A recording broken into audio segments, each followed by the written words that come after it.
Bismillahirrahmanirrahim.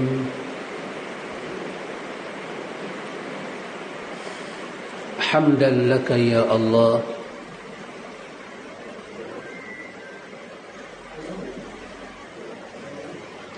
wa nusalli wa nusallim ala hadha an-nabiy al-karim habibina Muhammad ibn Abdullah وهو إمام المتقين وعلى آله وصحبه أجمعين اللهم آت نفسي تقواها وزكها أنت خير من زكاها أنت وليها ومولاها آمين اللهم آمين أما بعد إخوة الإيمان إخوة في الدين أعزكم الله وأحبكم في الله أوصيكم وإياي بتقوى الله فقد فاز من اتقى. Alhamdulillah ikhwan, dengan limpah kurnia daripada Allah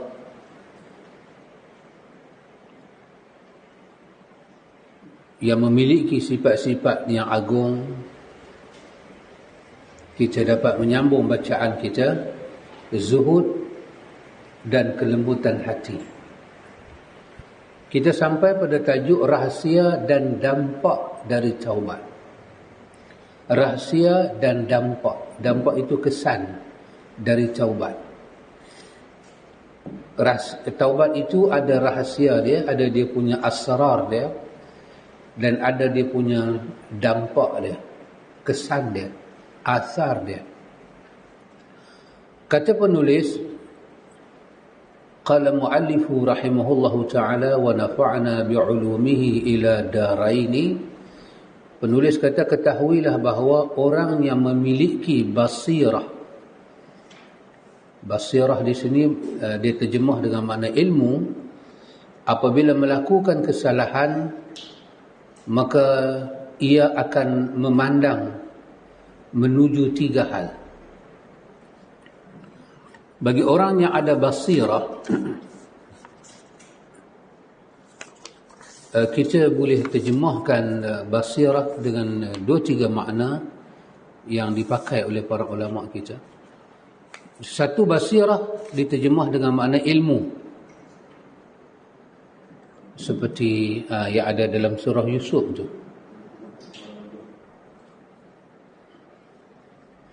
Mana ayat dia sana? Ala basirah, ya? Ana wa man ittaba'ani. Sebelumnya Allah suruh Nabi sebutkan, menyuruh kamu ke jalan Allah ala basiratin, kan?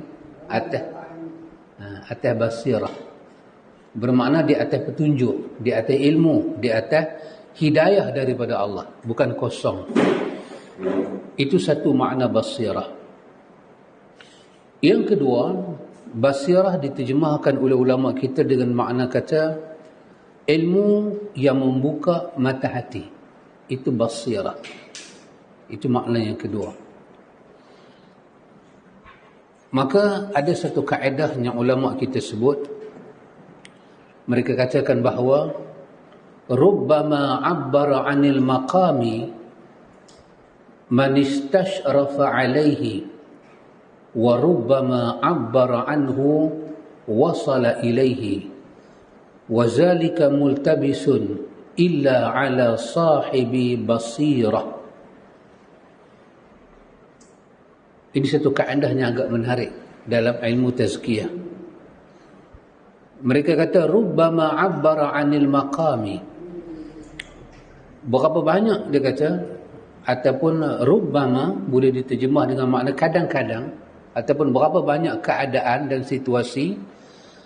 Abbara anil maqami, orang mampu memberi perumpamaan, memberi i'tibar daripada maqam yang ada. Maqam di sini merujuk kepada makna tingkatan hukum, maqam hukum. Ramai orang boleh memberi penjelasan tentang maqam hukum. Hukum yakin, hukum sabar, hukum zuhud, kan? Wara, itu dipanggil maqam. makam. Hukum ini begini, hukum ini begini. Tapi yang dimaksudkan dengan hukum di sini hukum kebatinan, bukan hukum halal haram tu. Yakin, dia hukum jiwa. Wara, dia peranan hati. Zuhud, dia peranan hati. Berapa banyak rubbama abbara anil maqami. Berapa banyak orang boleh bagi contoh. Yang ni zuhud macam ni. Wara' macam ni. Dengan begitu hebat dia boleh bagi contoh. Tapi man istashrafa alaihi, dia yang bagi contoh tentang sabak, tonton ini semua, dia sendiri belum ada pada level tu lagi. Tapi dia boleh bagi contoh. Dan ini kata dia tidak salah. Ini tidak salah. Bukan mesti kita sampai pada makam sabak baru kita boleh cerita pasal sabak. Tidak. Tapi keadaan yang berlaku, berapa banyak orang bercerita pasal iman, pasal ihsan, pasal keyakinan, tapi dia sendiri itu belum berada pada makam yakin dengan Tuhan. Bermakna dia mampu menghuraikan dalam bentuk contoh, ilmu. Tetapi warubbama abbara anhu wasala ilaihi. Dan kadang-kadang ada orang, mereka itu mampu memberi contoh tentang makam tadi, sedangkan mereka telah sampai kepada makam itu. Ada orang jenis lagu tu. Wazalika multabisun. Tengok. Wazalika multabisun. Dua orang ni bercerita akan menyebabkan multabis, suatu kesamaran. Sama yang mana? Orang ni dia bercerita, dia tak ada pengalaman pun. Tapi dia boleh bercerita. Di atas ilmu dia belajar. Lagi satu orang, dia bercerita di atas apa? Dia bercerita di atas pengalaman dia. Dia telah masuk dunia sabak, dunia zuhud, dunia wara'. Dan bila kita dengar orang ni cerita dengan gaya dia, dengan nada dia cerita, multabisun, dia menyebabkan kita jadi sama. Kita diseliputi. Kita dipakai dengan satu pakaian, kita sangka dialah orang yang sabar. Kita sangka dialah orang yang tawakal. Sebab nada dia cerita tu, memek muka dia, kita sampai kita kata, lagu tu kan sabar, dahsyat lah. Sedangkan dia tak sampai pun lagi pada makam sabar. Ada satu orang, dia bercerita tentang sabar, dia telah sampai pada makam sabar. Tapi cara dia bercerita, seolah-olah dia macam tak ada pengalaman. Dia menganggap sabar itu benda biasa, ujian Allah, ujian biasa. Tapi kawan hak mula cerita tu dengan memek muka dia, dengan cara dia, seolah-olah dia telah rasa nikmat sabar. Dan satu orang ini pula, dia bercerita dia telah rasa nikmat sabar, nikmat wara', nikmat tawakal. Dia tak ada respon apa di muka dia. Kerana pada dia merasa nikmat sabar itu satu nikmat yang tak perlu dia cerita. Maka dia tak bagi satu respon asin macam kawan hak mula tadi. Maka menyebabkan orang yang dengar itu menjadi sama. Orang menyangkakan orang yang kedua ni tak ada pengalaman, orang yang pertama ada pengalaman. Illa ala sahibi basirah, melainkan ke atas orang yang Allah Ta'ala beri kepada dia basirah. Basirah di sini apa dia? Ilmu yang membuka mata hati, yang dia dapat rasa. Kawan yang pertama cakap tak sampai ke hati dia, walaupun dahsyat. Kawan yang kedua ni walaupun dia cakap ringan, tapi sampai kerana dia bercakap daripada hati dia. Maka di sini basirah diterjemah dengan ilmu yang membuka mata hati. Penulis sebut tadi, basirah adalah ilmu.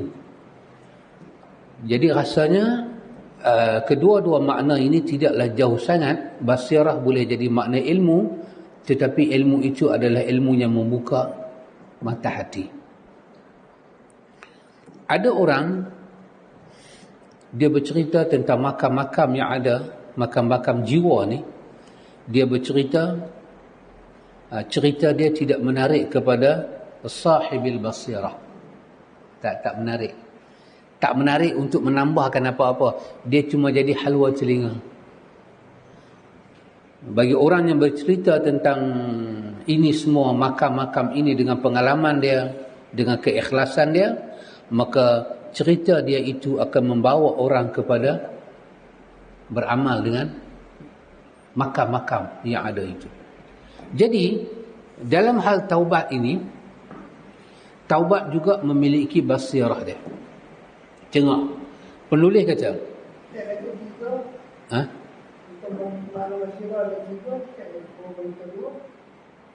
Oh, saya kata 3. Oh, maafkan saya. Ya, 3. Ya. 1, basirah dengan makna ilmu. Ya. Ilmu yang membuka mata hati. Ya, ketiga. Ini yang ketiga. Syah, sana. Ingatan dah Syah. Abdul Rahman tak main. Dia hujan ke? Dia kata nak main. Okey. Basirah yang ketiga, basirah juga diterjemahkan dengan makna firasat. Firasatul mu'min. Firasatul mu'min. Firasah. Bukan firasat, firasah. Firasah. Firasatun. Maksud dia apa? Firasat lah. Kan ada orang mukmin kan, dia tengok, dia dapat memandang ke jauh. Di sini bukan maksud firasatnya ahli-ahli wali, tak tentu halang ni, tidak. Firasat ni perkataan yang betul, yang mereka rosakkan makna. Ittaqu firasatul mu'min, itu betul. Sebab orang mukmin ni, dia ada ilmu, dia ada basirah. Maka Allah bagi pada dia firasat. Dia tengok tu. Dia tengok orang saleh, hati dia seronok nak kawan. Dia tengok satu orang, kawan tu tak payah habaq pun kata dia tak saleh, tapi Allah bagi firasat hati ni, dia tak seronok nak kawan. Tapi dia tak cakap apa. Dia tak beritahu. Macam wali-wali duk beritahu kan, kita ni macam mana daun nangka, gajah bedak. Dia tak habaq, dia sengap. Allah bagi kat dia. Maka ittaqu firasatal mu'min. Kalau kita jumpa orang-orang yang memang beriman, takut dengan firasat dia, cara dia tenung kita. Takut cara dia tenung kita tu, dia tak mau kawan dengan kita. Tapi siapa orang itu? Mukmin. Ya, perkataan dia ittaqu firasatal mu'min. Fa inna firasatal mu'min binurillah. Dia ada cahaya Allah bagi. Cahaya apa? Cahaya basirah. Ainul basirah. Ain maksud mata hati. Basirah, mata hati yang celik, nampak.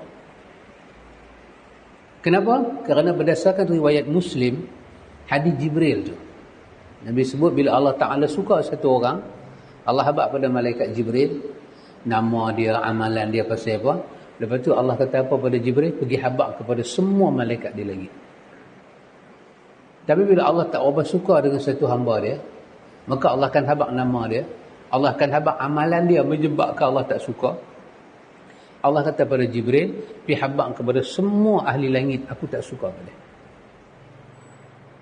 Maka orang yang mukmin ni, orang yang mukmin betul ni, dia dah terkenal di langit.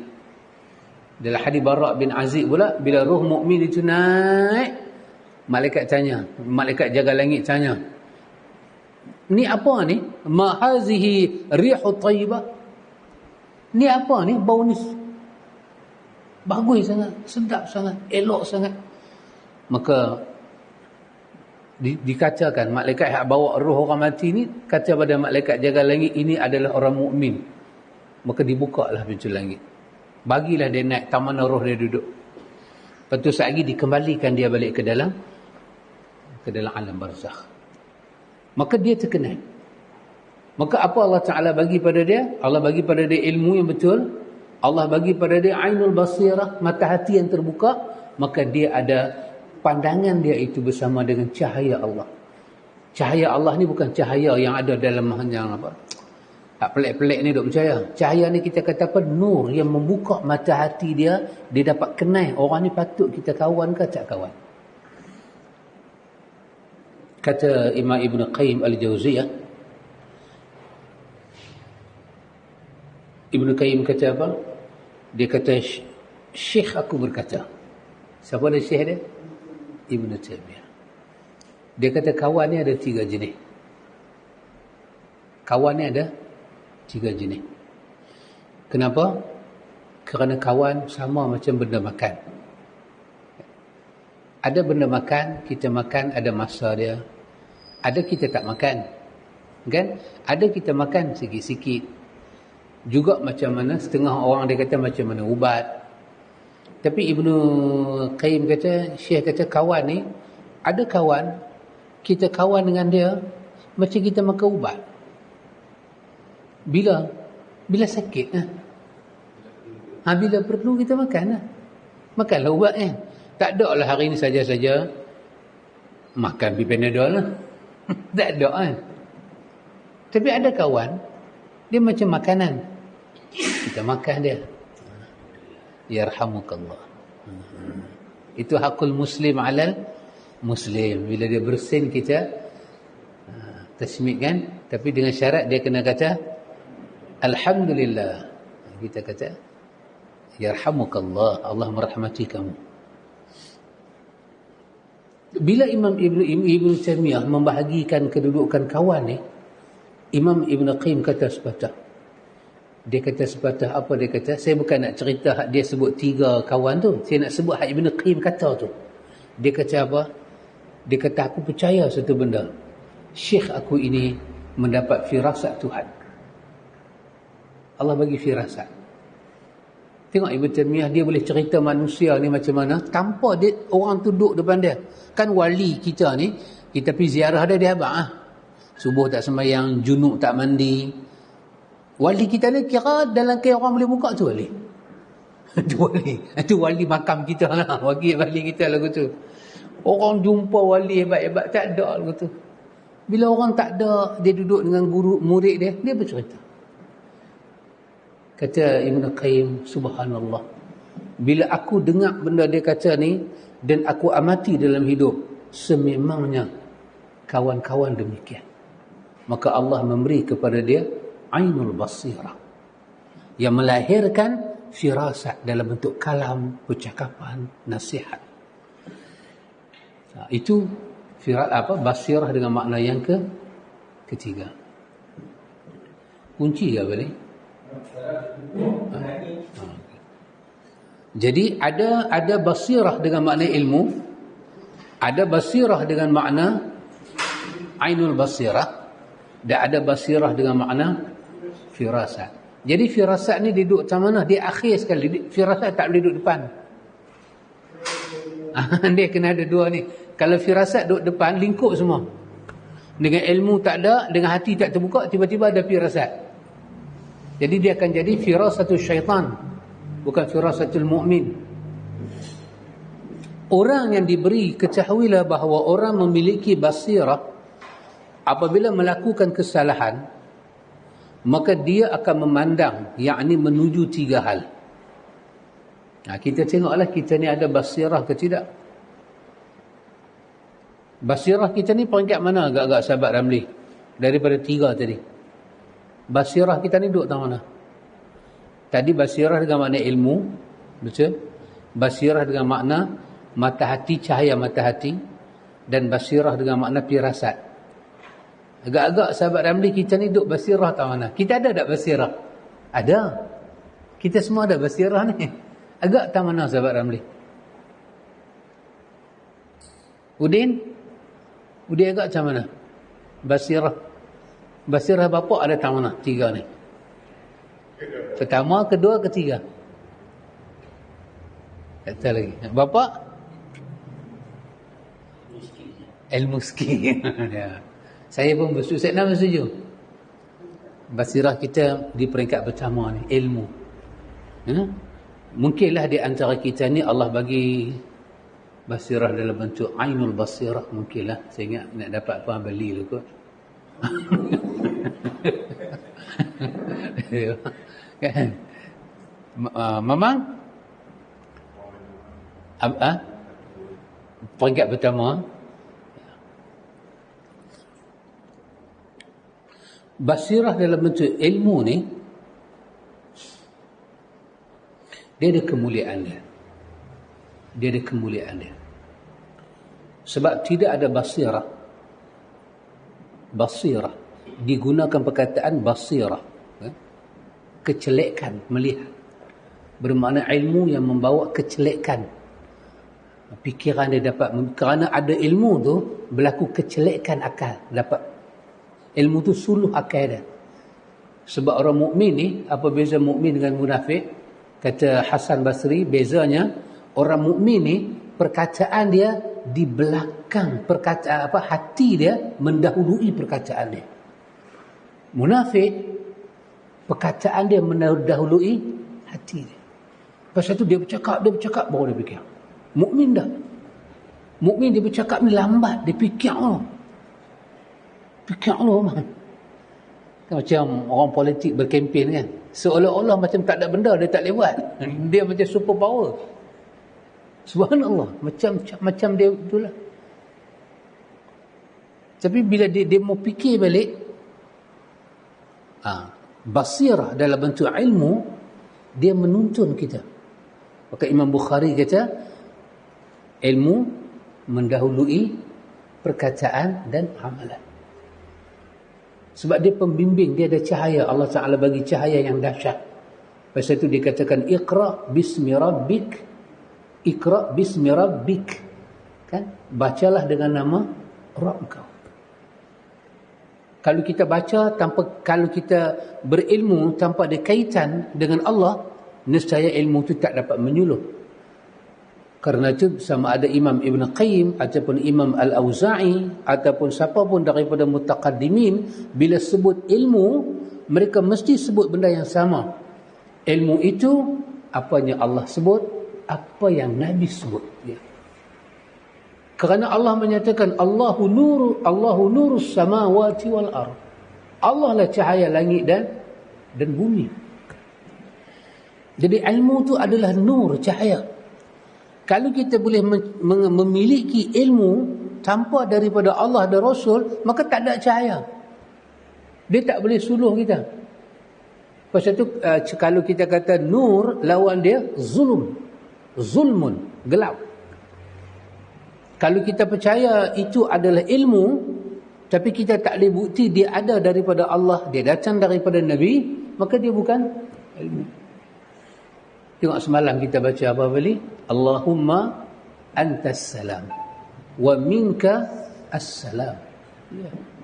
Ya Allah, engkaulah as-salam, daripada engkaulah salam. Kalau ilmu tu memang daripada Allah, dia salam. Dia mensejahterakan kita. Dia dia bawa kepada kita keselamatan daripada afatul ilmi, kebinasaan ilmu. Itu yang Abdullah bin Mas'ud kata, petanda kata kamu ada ilmu, kamu ada basirah, iaitu dia adalah nurun yuqzafu fil qalbi. Dia mencipta cahaya, dia suluh kamu, dia suluh macam cahaya ni. Bila tak ada, banyak benda tak nampak, dia buka saja, Kanadi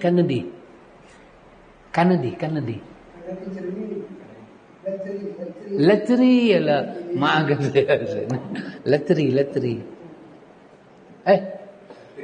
lateri malam apa Ustaz Nan? Cermin cahaya apa kan dulu kita ada satu lampu kecil, bila kita tidur kita nanti pulas dia panggil apa Cinemi kan.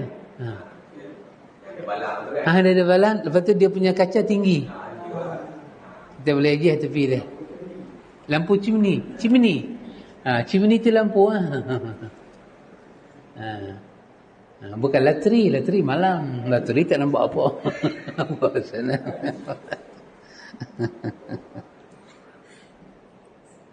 Jadi kerana itu, kenapa kita katakan bahawa Siapa pun dia, kalau dia nak kata ini ilmu laduni ke, ilmu ma'rifat ke, ilmu kasyaf ke, dia mesti ambil daripada Allah.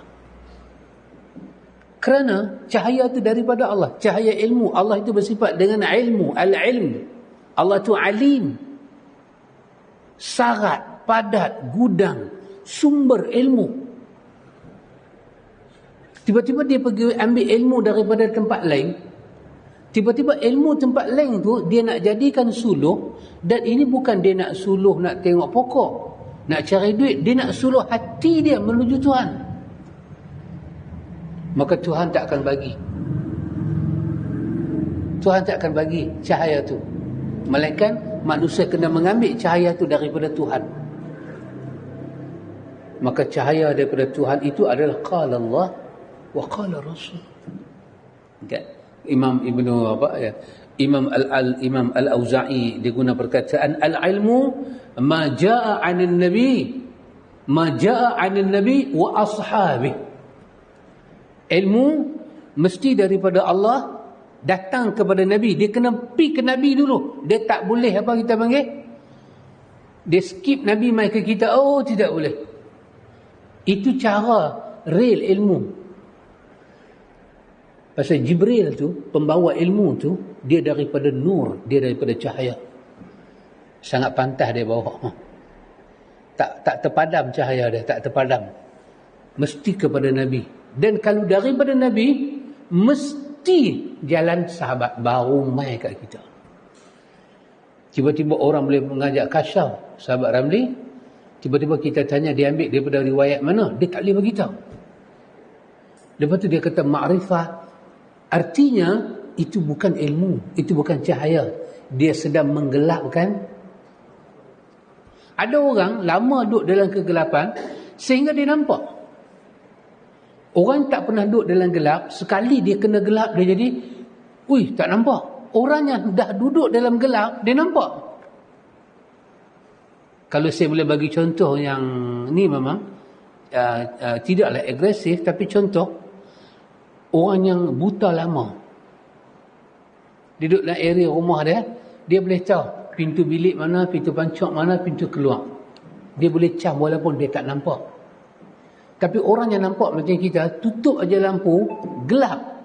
Apa pintu tak nampak Ustaz Nan? Berdebu, dengar kata berdebu. Betul. Betul? Kita memerlukan cahaya. Kenapa orang ini dia merasakan gelap itu cahaya? Kerana dia telah salah sangka. Dia telah duduk dalam gelap. Sehingga kan, tanpa mendapat apa-apa daripada Allah, dia kata laduni. Dia kata pemberian Tuhan. Pemberian Tuhan bukan gelap. Pemberian Tuhan adalah nur. Hadis yang Ustaz selalu baca kan, Nabi kata taraktukum 'alal bayda lailuha kanahariha la yazighu 'anha illa halik. Aku tinggalkan kepada kamu satu hamparan yang putih bersih, Nabi kata. Satu permaidanan yang indah, tak ada noda. Malamnya cerah, bersinar macam siang.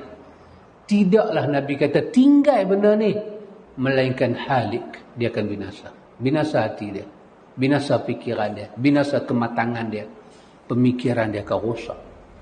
Jadi kenapa ilmu tu dikatakan basirah? Kerana ilmu itu mempunyai kekuatan membuka pemikiran kita berfikir. Dan fikir itu dia memerlukan suluhan. Karena itu nama lain kepada ilmu adalah basirah. Penglihatan. Bukan penglihatan berdasarkan naked eyes, tapi fikiran yang dapat melihat. Disuluh apa yang patut kita buat, apa yang tak patut kita buat. Karena itu dia dipanggil basirah. Bermakna walaupun kita di peringkat ini, sebenarnya kita telah memiliki cahaya. Kalau boleh saya ambil contoh sahabat Abdul Rahman. Allah bagi cahaya kat macam mana. Dia pergi, dia duduk zikir sampai bumbung terbang. Lepas tu dia pun beritahu, mai zikir tak payah semayang.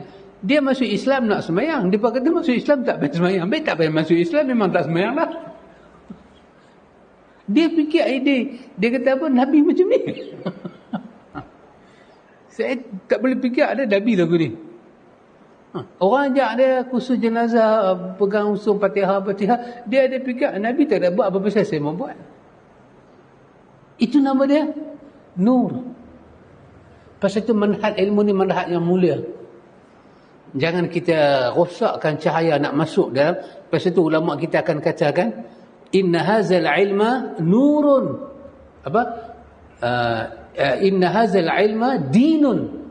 Fanzuru amman ta'khuzuna dinakum. Ilmu ni adalah din. Dia agama.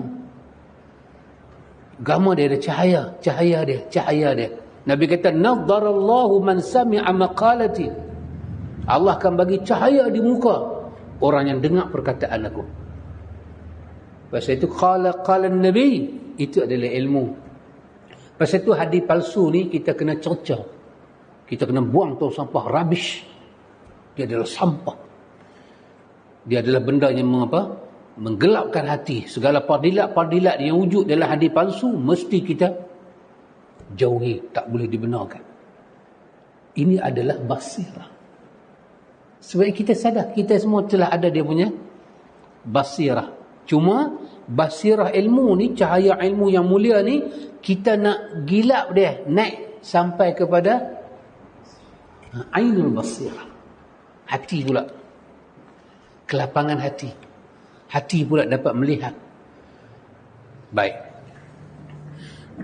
Ketahuilah bahawa orang yang memiliki basirah ilmu, apabila melakukan kesalahan, maka ia akan memandang menuju 3 hal. Dia buat silap saja, dia akan teringat salah satu daripada 3 benda ni.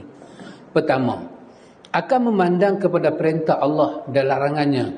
Maka pandangan tersebut melahirkan pengakuan tentang dirinya yang telah melakukan kesalahan dan mengakui dosa ada pada dirinya. Ini tanda ilmu dia itu ilmu yang ada. Dia tak mengaku kata dia. Dan dia tidak akan mengaku kata dia tak salah. Dia akan mengaku kata dia salah. Macam dia, bos Pawangi tanya kan, nak tanya sikit kanda, apa hukum masuk rumah isteri orang dikala suaminya tak ada rumah? Oh, kesalahan besar. Lagu tu kekanda salah lah. Tapi dia mengaku dia salah. Itu bagus, dia ada basirah. Kan musang berjanggut tu, dia mengaku, walaupun dia jadi musang, dia mengaku, tapi dia kata tak apa, dia boleh padam. Dia boleh padam. Yang kedua, dia akan memandang pada janji dan ancamannya Allah.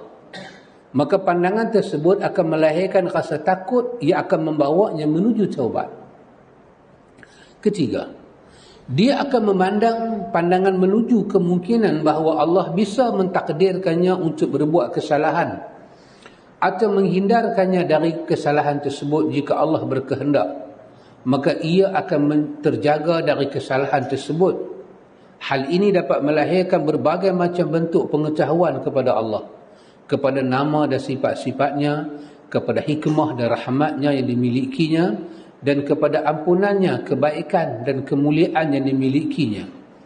Pengetahuan ini akan melahirkan sifat ubudiyah terhadap nama-nama tersebut yang tidak mungkin sifat tersebut dapat dimiliki tanpa berinteraksi dengan nama-nama tersebut. Ia juga akan tahu tentang hubungan yang dimiliki oleh makhluk, perintah, balasan, janji dan ancaman terhadap nama-nama dan sifat-sifatnya. Dan bahawasanya hubungan tersebut mengharuskan adanya nama-nama dan sifat-sifat dan pengaruhnya dalam kehidupan. Setiap nama dan sifat pasti dan selalu akan memiliki pengaruh dan konsekuensi. Ketiga-tiga ni akan ada pada diri satu orang, dan itu adalah petanda dalam dirinya ada basiratul ilm. Basirah itu dengan makna ilmu. Ya. Begini, saya katakan begini. Setiap keadaan ni, keadaan pertama, keadaan kedua, keadaan ketiga, dia akan melahirkan faedah yang berbeza-beza. Sebagai contoh, keadaan pertama, dia memandang kepada perintah dan larangan Allah. Keadaan ini akan melahirkan sifat malu. Ini melahirkan makam sifat malu. Kenapa? Keadaan pertama ini, dia akan terlihat kepada mulianya perintah Allah dan mulianya larangan dan hinanya melanggar larangan Tuhan. Kerana Tuhan bersifat dengan Karim. Allah ni Dzul Jalali wal Ikram, empunya kebesaran. Setiap perintah Tuhan memiliki kemuliaan. Zat yang maha mulia, sifat yang maha mulia, yang suci daripada kekurangan dan kecacatan, melahirkan perintah yang, kerana setiap perintah Tuhan datang daripada kalam dia yang mulia. Maka bila Tuhan kata kena sembahyang, perintah sembahyang tu perintah yang cukup mulia. Kerana yang memerintah itu zat yang maha mulia, kalamnya maha tinggi. Dia bukan kalam biasa. Bila dia memandang kepada perintah Tuhan yang patut dia buat, dan dia memandang kepada larangan Tuhan, larangan yang maha esa, yang maha besar, yang maha tahu tentang manfaat dan mudarat hidup makhluk dia, dia akan rasa betapa hinanya dia melanggar perintah yang mulia. Dan dia akan jadi malu pada Tuhan. Keadaan ini melahirkan sifat malu kerana dia telah berbuat dosa. Dan ini dalam hal berkaitan dengan taubat, dia dipanggil al-i'tirafu.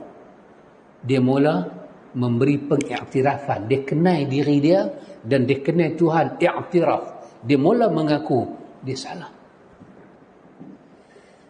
Dan ini adalah kunci membuka pintu rahmat Tuhan, rahmat taubat dekat dia. Bila dia mula surrender, kata dia salah. Cik memang? Siapa menyanyi lagu tu? Glory kot. Berilah kemaafan atau jatuhkanlah hukuman. Biarlah bulan berbicara. Lepas tu hak Melayu pula, Datuk Nash. Ada syurga di wajahmu. Kan? Dia cerita aku yang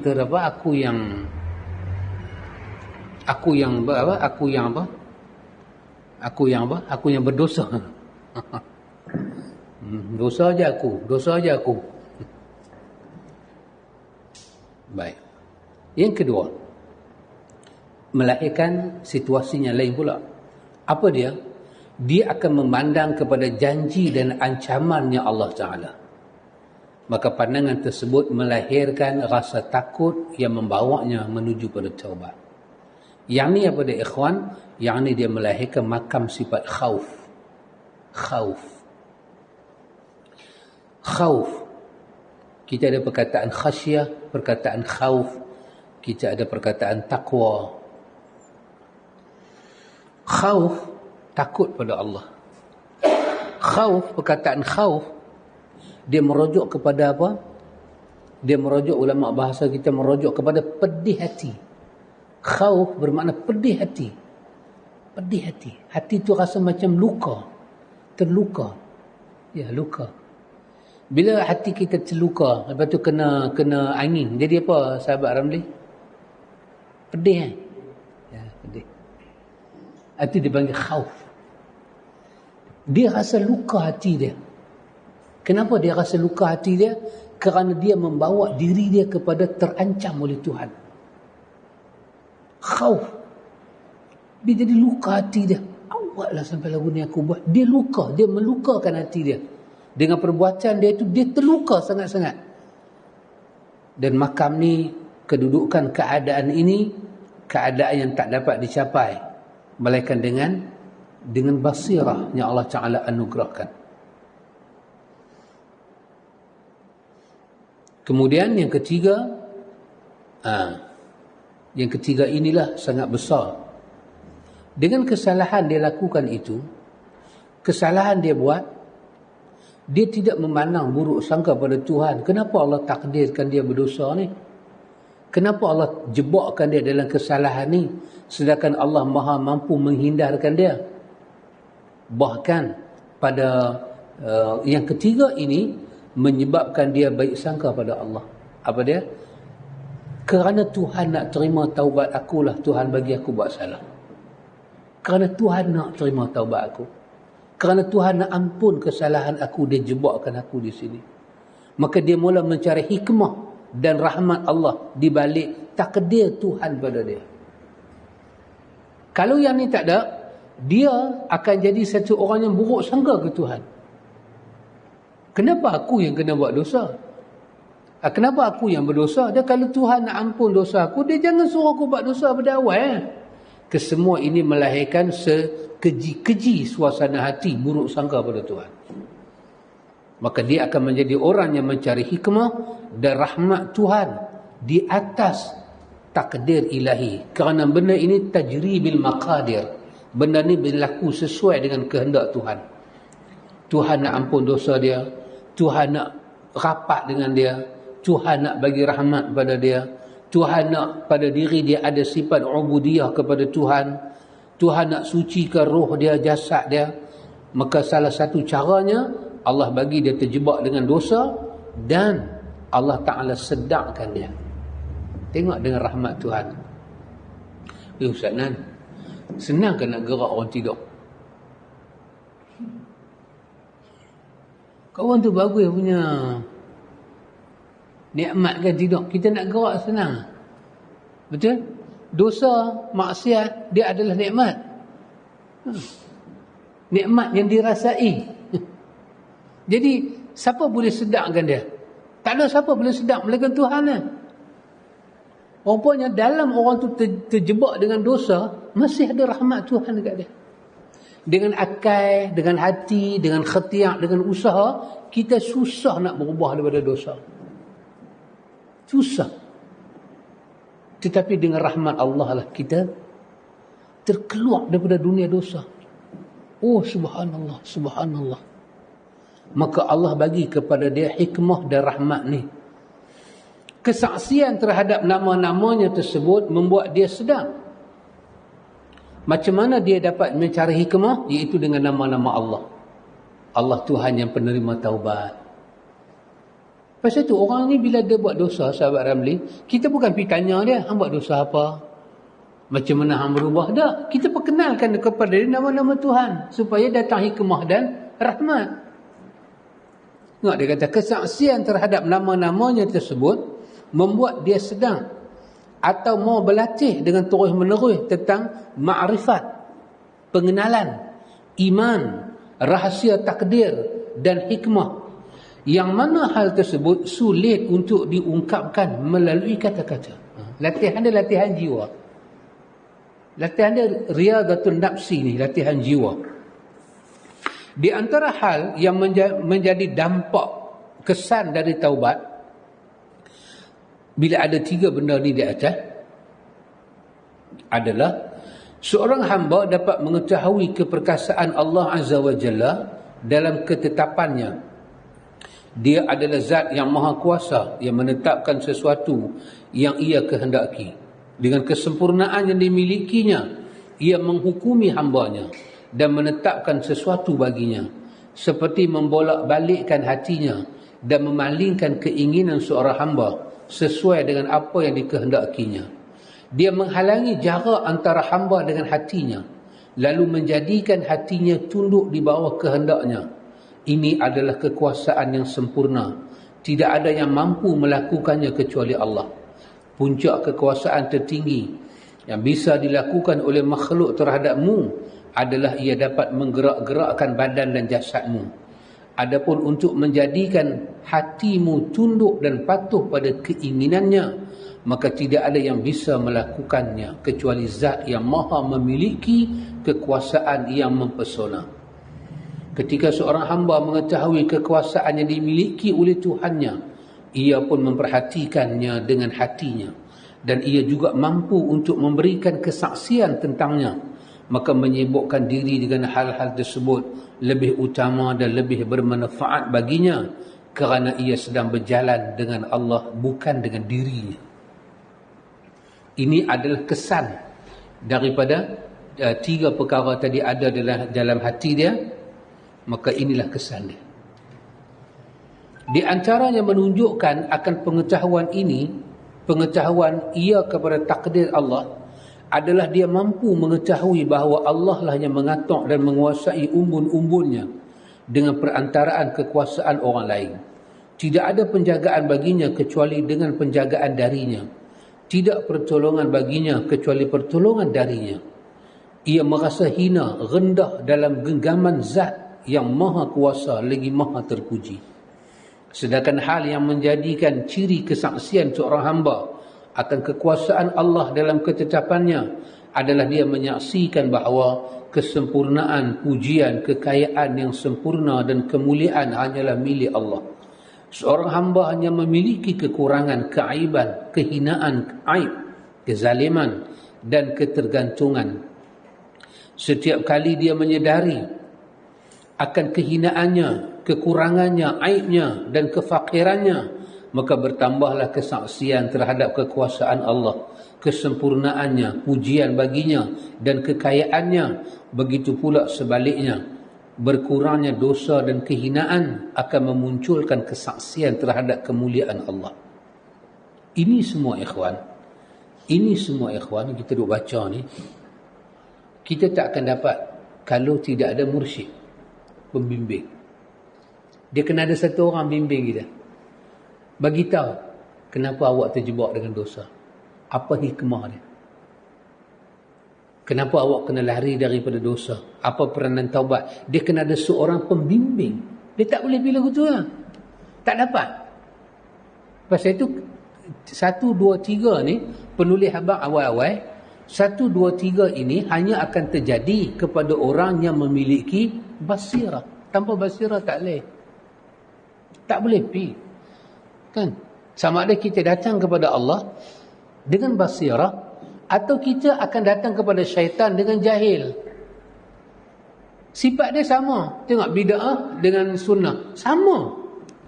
Tapi satu hidayah, satu kesesatan. Siapa nak membimbing kita? Siapa nak bimbing?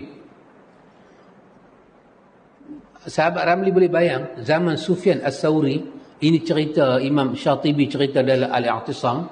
Zaman Sufyan As-Sawri, dia boleh kata perkataan ni. Agak-agak zaman dia tu macam mana dia tengok bid'ah.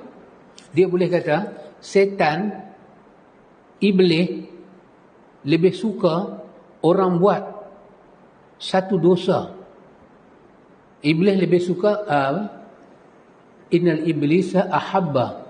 Iblis lebih suka orang buat bid'ah, satu bid'ah daripada buat maksiat. Hang buat bid'ah bagus. Dia boleh kata macam tu zaman dia. Agak-agak Ustaz nak boleh bayar macam mana? Macam mana bid'ah tu dah ambil alih dah sunnah. Dan macam mana sunnah dihina, dicaci, dicerca, dipandang rendah. Kira tak ada benda, kalau sampah tu rendah, sunnah lagi rendah daripada sampah zaman tu. Maka dia boleh kata setan lebih suka orang buat. Setan tak cemas orang buat dosa sangat, walaupun pengaruh dosa tu besar, tapi rupanya pengaruh bid'ah ni lagi besar. Jadi macam mana kita nak tahu bid'ah ni? Kita tengok Syatibi pula bagi tahu. Dia datang menyerupai agama. Kan? Dia datang menyerupai agama. Tudahi asy-syar'iyyah. Mukhtari'atun, satu rekaan yang rekaan itu tudahi syar'iyyah, menyerupai agama. Yaqsudu biha ta'abbud lillahi subhanahu. Tujuan dia buat itu apa dia? Maksud dia nak beribadat kepada Tuhan. Macam mana nak bagi? Maka memerlukan bimbingan. Memang kita perlu bimbingan. Dan orang yang bimbing ni ada dua macam tadi ya. Satu dia bimbing dengan ilmu, lagi satu dia bimbing dengan ilmu dan pengalaman. Tak sama. Contoh dia pun akan tak sama. Sentuhan jiwa pun tak sama. Jadi pasal itu ulama-ulama seperti Imam Ghazali, kan, seperti Ibn Rajab Hambali, dia selalu tekan pada kita. Ini di antara orang yang tekan bab ni. Apa dia? bila kita berilmu, kita nak membersihkan jiwa kita, jangan lari daripada mursyid. Takut dia kata jalan kita ambil itu jalan syaitan. Tak sedang. Quran juga. Hadis juga. Tapi hadis semua palsu. Nak tanya siapa? Ramai kan orang sambut maulud. Kemudian dia bagi tahu kata, pahala sebesar ni, ganjaran sebesar ni, fadil. Dia tak tahu kesemua riwayat itu adalah palsu. Siapa nak bimbing dia? Bukan masalah zikrun Nabi. Bukan masalah ingat kat Nabi itu. Masalahnya, dia telah ke arah lain. Siapa membelanjakan 1 dirham pada hari maulud, maka dia layak dapat syafaat Nabi. Lepas tu mai pula Abu Lahab pula dapat susu hari Senin dalam neraka. Kita memerlukan mursyid. Tak boleh. Mursyid pula kena ban.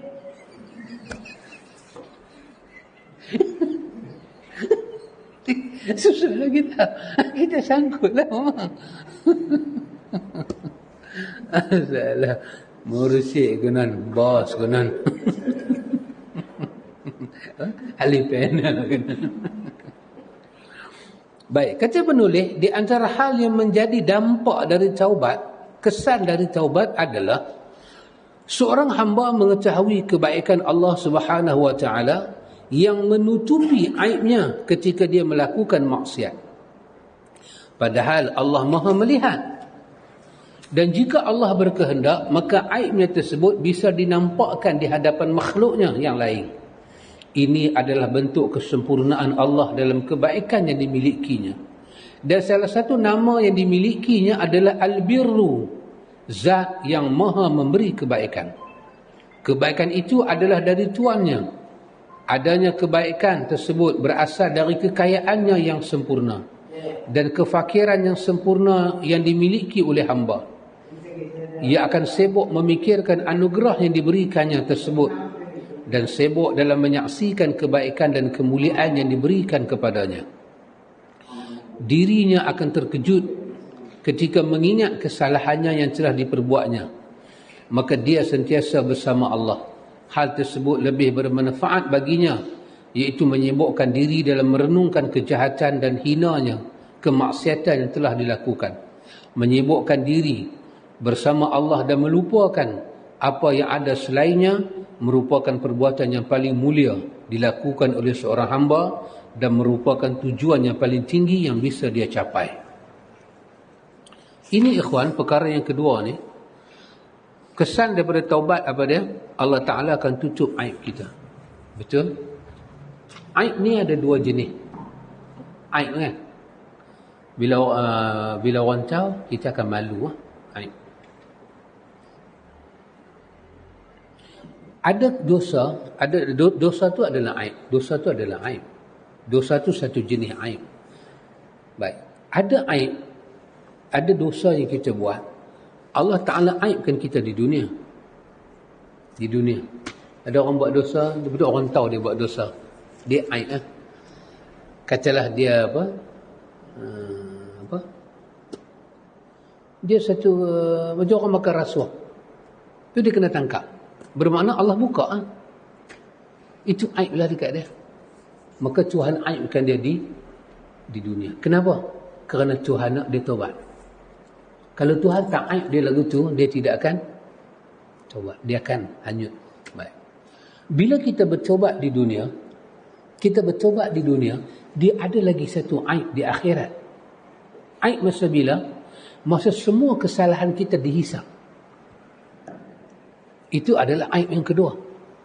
Dan aib yang kedua ni, dia lagi dahsyat daripada aib dunia. Sebab apa? Ketika dibaca rekod kita tu, semua makhluk dengar. Satu orang kena tangkap dalam negeri kita, mungkin dunia tak tahu. Mungkin Mak Saleh tak tahu. Duduk penjara berapa lama? Macam saya kena tangkap. Saya penjenayah syariah. Saya kena tangkap sekali dengan kawan yang pergi rumah urut. Kan?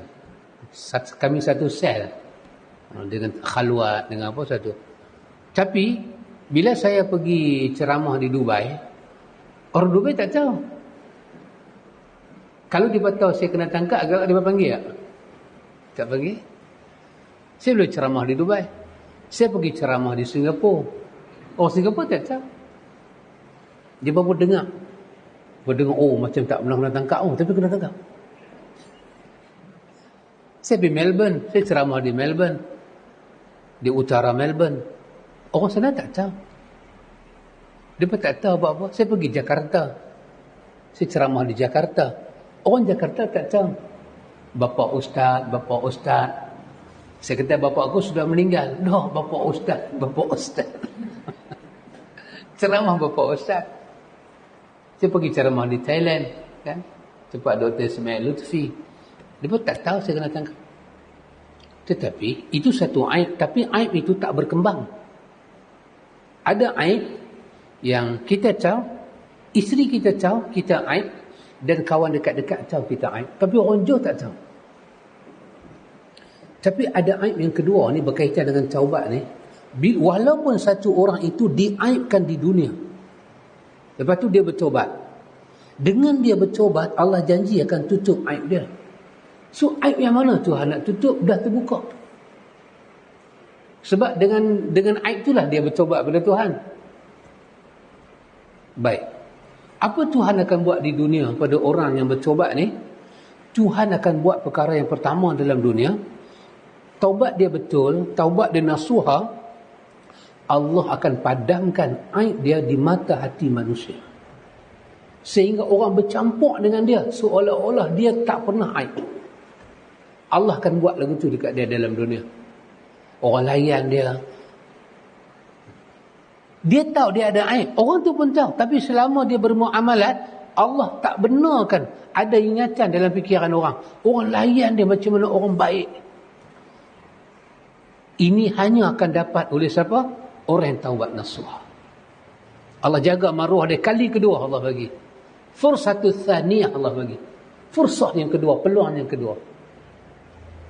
Nanti bila sampai di hari akhirat, kata Imam Qurtubi, bila sampai di hari akhirat kita akan dihisap. Pasti akan dihisap. Walaupun di atas dosa yang kita dah bertobat, akan dihisap. Ketika dihisap dosa kita di mahsyar, Tuhan akan tutup aib kita. Macam mana? Imam Qurtubi kata, wa jaa rabbuka wal malaku saffan saffa. Tuhan akan datang dan malaikat berbaris saf-saf. Yauma izin yatazakkarul insanu wa anna lahu dzikra. Bila Tuhan hari itu hari menakutkan, hari apa? Insan, setiap manusia akan diingatkan apa yang dia buat dalam dunia. Dia sangat takut. Apa Tuhan akan buat pada orang yang bertaubat ni? Berbanding dengan orang lain. Ketika Allah bongkar balik kesalahan dia, Allah bagi tahu, hang pernah itu, hang pernah ini, hang pernah itu. Masa Allah kata kat dia lagu tu semua, Imam Qurtubi kata, siapa pun tak dengar dia dengan Tuhan. Allah tak benar kalau orang yang bertaubat diaib kali kedua. Semua tak tahu apa. Berbanding orang yang jahat, dihisap 50,000 jarak hari punya duk ada. Sana dihisap, semua dapat dengar clear perbicaraan tu. Semua pakat dia kata, ya Allah, kawan ni. Tapi orang yang bertaubat, walaupun dia dah diaibkan di dunia, Allah akan tutup aib dia kali kedua. Sampai di hari akhirat, Allah tak bagi siapa pun dengar. Sehingga dia malu depan Tuhan. Dia kata, ya Allah, aku malu pada engkau, ya Allah.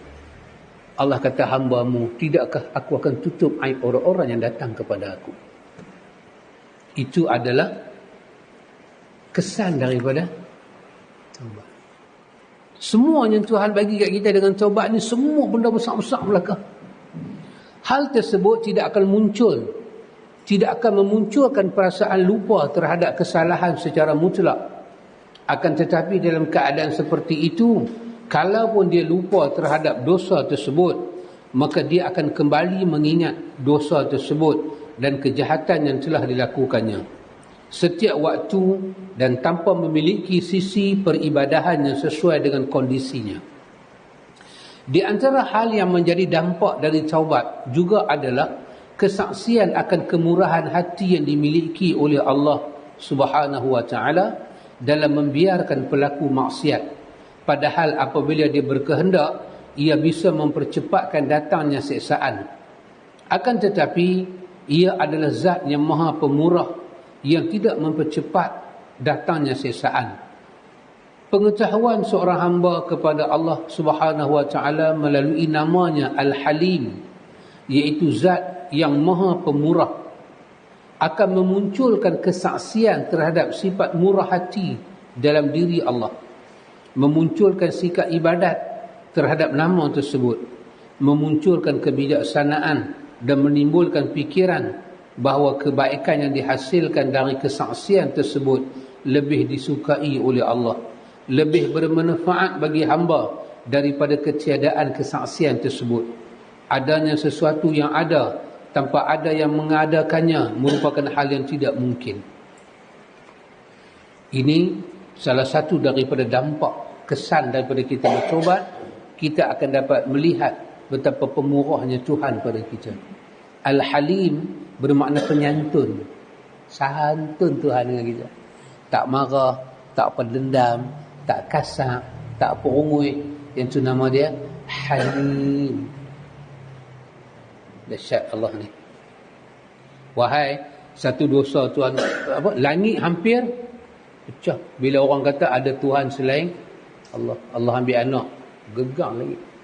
Neraka tu bergerak-gerak, takadu tamayyazu. Pasal apa? Tamayyazu minal ghaiz. Ghaiz, marah sangat-sangat. Bila nak buang ahli-ahli neraka, malaikat kata dekat dia, Halim talati. Neraka kata, hal min mazid. Awak nak tambah ke? Hang penuh dah lagi. Neraka jawab, awak nak tambah. Dia buka, dia kembangkan perut dia. Dia cukup tak puas hati bila ada tengok orang-orang yang buat dosa. Namun Allah tak bertindak di dunia. Dia Halim. Innaka afuun karimun halimun tuhibbul afwa fa'fu anna. Allah Ta'ala karimun halimun. Dia pemurah, dia penyantun, dan dia suka kepada maaf. Maafkanlah kami ya Allah. Di antara hal yang mendampakkan, hal yang menjadi dampak dari taubat juga adalah seorang hamba dapat mengetahui kemuliaan yang dimiliki Rabb-Nya dalam menerima permohonan maaf hambanya melalui taubat. Tidak berhujah dengan dalil takdir dalam berbuat dosa, kerana hal tersebut dapat disebut sebagai penentangan dan pembantahan. Ketika permohonan maafnya diterima, maka hal tersebut membuat dia sibuk dalam mengingatnya, bersyukur kepadanya, mencintainya dengan perasaan yang tak pernah dirasakan sebelumnya. Kerana rasa cintamu terhadap orang yang berterima kasih padamu atas kebaikan yang kamu lakukan padanya, memberikan balasan kepadamu atas kebaikan tersebut dan mengampunimu atas keburukan yang telah kamu rasakan, akan terasa berlipat ganda ketimbangan cinta kepada orang yang hanya memberikan kebaikan sahaja padamu. Pada kenyataannya, kamu akan merasa hal tersebut. Ibadat taubat setelah melakukan dosa merupakan satu hal, dan rasa cinta tersebut merupakan hal yang lainnya. Ini pun satu perkara yang Allah anugerahkan pada orang yang bertobat, iaitu apa dia ikhwan? Orang Melayu kata, susu aku bagi tuba dia balas. Kan? Allah kata apa? Ya'ti minka kulli laylatin fadhiha.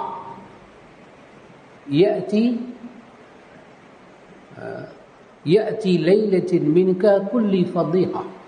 Setiap malam daripada engkau naik kepada aku ini fadhiha, semua keburukan. Walam ya'ti minni ilaika nazilun, dan tidak ada satu malam daripada sisi aku yang turun kepada kamu melainkan kebaikan. Bi'sul abdu antali, seburuk-buruk hamba kamu di sisi aku. Tapi buruk yang kita bagi pada Tuhan, Tuhan terima dengan taubat. Macam manalah kita kalau kita buat baik, orang balas baik balik pun kita dah syukur. Ini kita buat jahat, dia balas baik, apa lagi kita nak ucap? Saya bisa jumpa orang lagu tu. Orang buat jahat kat dia kira buat baik daripada orang buat jahat kat dia. Biasa jumpa. Biasa. Orang ni, oh Allah. Nampak apa yang saya nampak? Alhamdulillah. Okey. Itu iktiraf suami. Allahu akbar. Tanda isteri syurga. Mar'atul jannah. Nisa'ul jannah. Allahu akbar.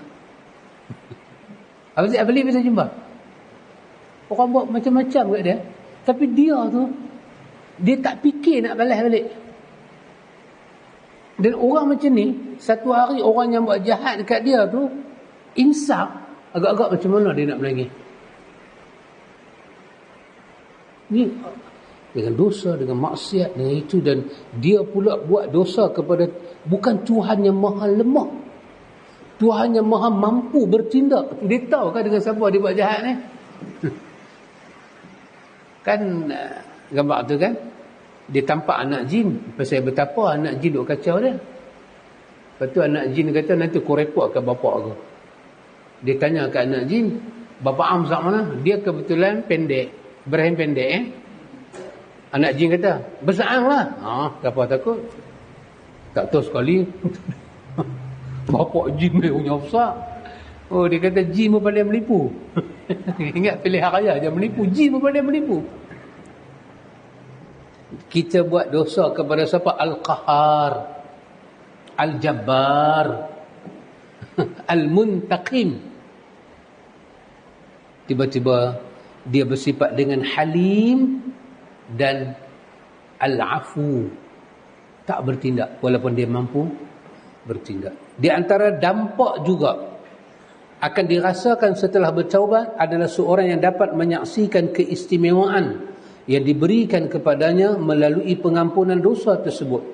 Kerana pengampunan dosa merupakan satu kurnia daripada Allah Ta'ala. Kalaupun dia menyiksamu kerana perbuatan dosamu, maka itu adalah hak dia dan merupakan bentuk keadilan yang terpuji.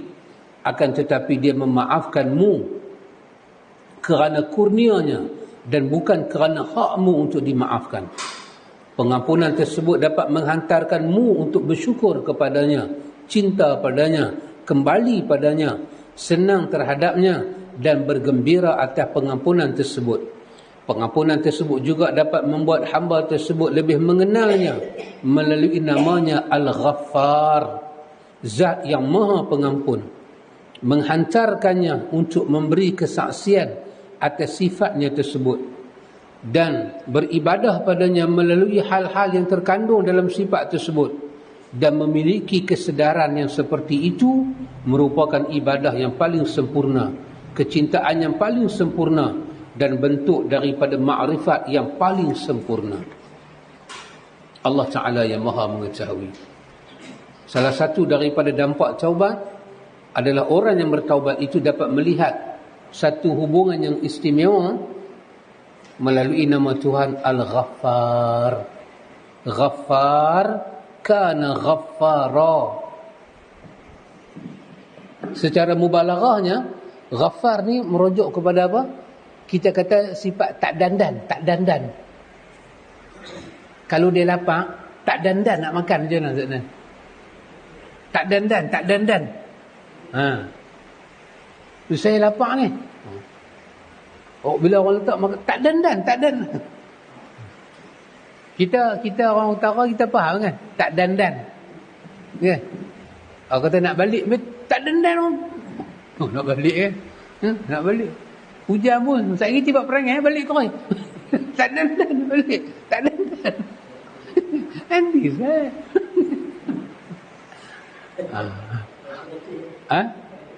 Rasa letih. Tak apa? Tak retih. Berebut. Bukan? Tak dandan. Dia punya nak jamu orang makan, sampai kawan tak dan duduk, tak ada amun. Biar aku tak dandan nak duduk punya nak bagi makan. Ghaffar Tuhan ni tak dandan. Bila hamba tu sebut saja perkataan, tunjuk respon nak minta ampun, dia tak dandan nak beri ampun. Kenapa? Muatan keampunan dia tu berlambak, melimpah ruah. Dahsyat. Kira dia duk cari je siapa nak minta ampun, pun nak bagi. Dahsyat Allah dengan kita. Ghaffar, kana ghaffara. Keadaan dia memang macam tu. Dia nak tutup dosa hamba dia nak ampun, dia nak buang. Tak dandan, dia tak mau tunggu. Tuhan tak mau tunggu. Hang sebut aja, aku kafarah tarik dosa. Oh ya Allah ya Tuhan. Mubalaghah perkataan ghafara, itulah mubalaghah dia. Di antara hal yang menjadi dampak dari taubat juga adalah telah lengkapnya tingkatan ketundukan, rendah hati, perasaan hancur di hadapan Tuhan. Yang ni yang Abdul Rahman duk tanya kan, apa dia hancur? Dan rasa perlu terhadapnya. Sesungguhnya pada jiwa seorang hamba ada kecenderungan menentang sifat rububiyah Allah. Apabila jiwa berkehendak, maka dia akan berkata seperti perkataan Fir'aun. Akan tetapi Fir'aun merasa mampu, maka dia pun menampakkan pembangkangannya. Sementara yang lain tidak mampu, maka dia pun menyembunyikan pembangkangan itu. Sesungguhnya hanya dengan ketundukan dalam beribadahlah yang dapat membersihkan jiwa dari penentangan sifat rububiyah tersebut. Tengok dia kata, perkara yang keempat, kesan daripada taubat ini, terjelmalah kepada kita kesempurnaan sifat apa? Sifat tunduk rendah hati. Ya, ibadah tu. Apa makna ibadah? Tunduk, merendah hati pada Allah. Allah kata, ya bena Adam tafarragh li'ibadati. Anak Adam, kosongkanlah masa kamu untuk beribadah kepada aku. Mai merendah hati. Dia kata ada hamba Allah susah nak merendah hati pada Allah Ta'ala ni. Dia kata ambil contoh Fir'aun. Fir'aun ni punya jahat hati dia sampai peringkat apa yang ada dalam hati dia tu meluak keluar di mulut dia. Maka dia mampu kata dia Tuhan. Macam itulah dia. Tapi ada orang selain Fir'aun, hati macam Fir'aun. Cuma beza dia dengan Fir'aun, dia tak cakap. Tapi hati memang confirm sama dengan Fir'aun. Kalau dia kata sebiji macam Fir'aun kata, dia itu Rabbukumul A'la, maka samalah.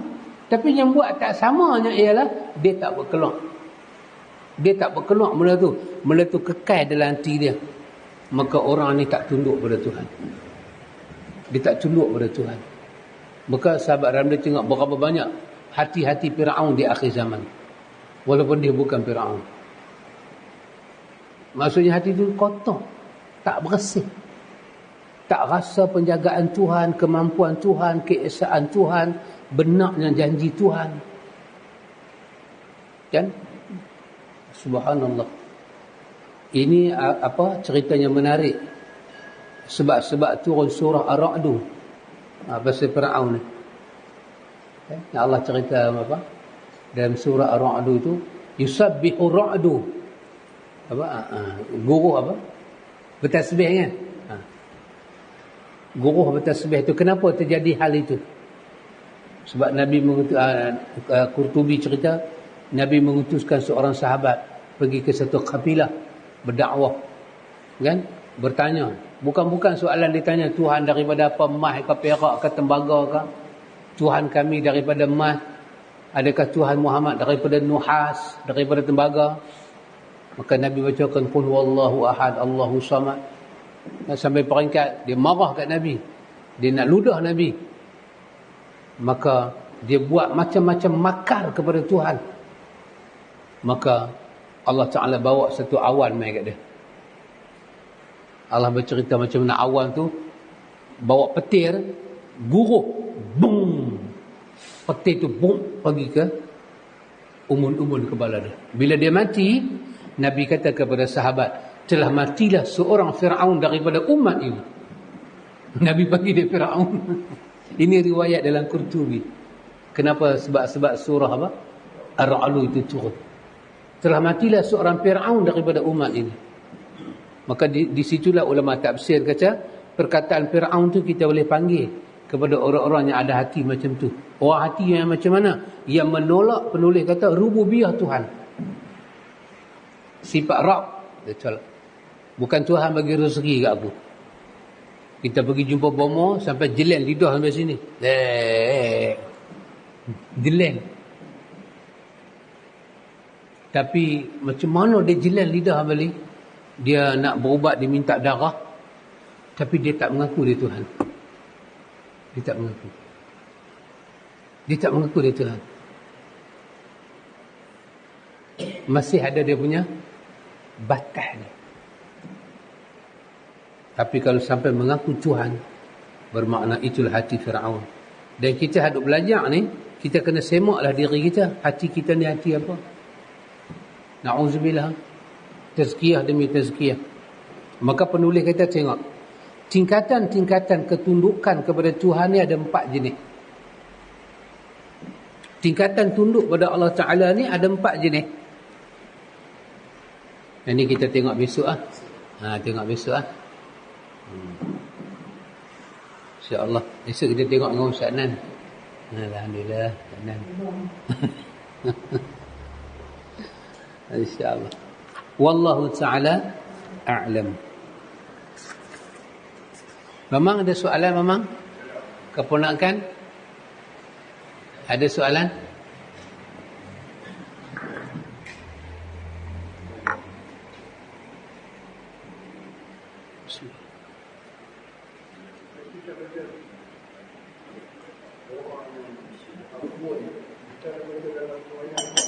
Doa mana, Mak?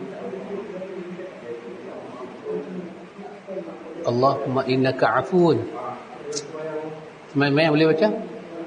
Tu Nabi ajak Aisyah baca bulan puasa. Tak?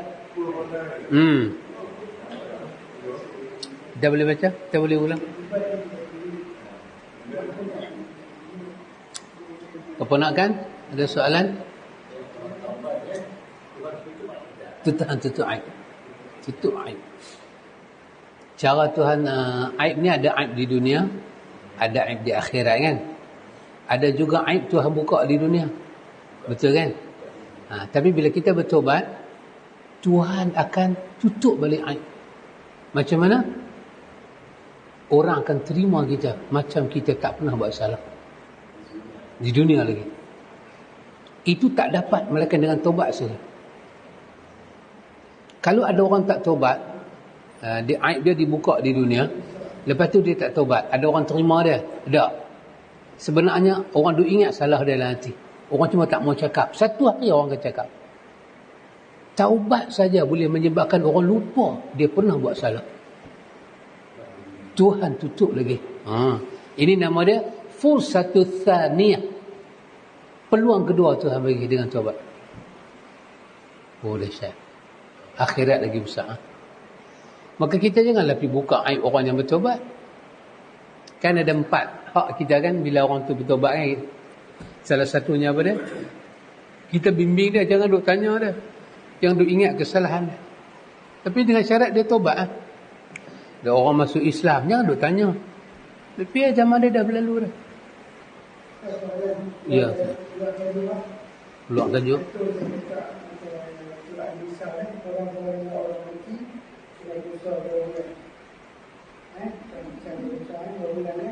Ambil nyawa.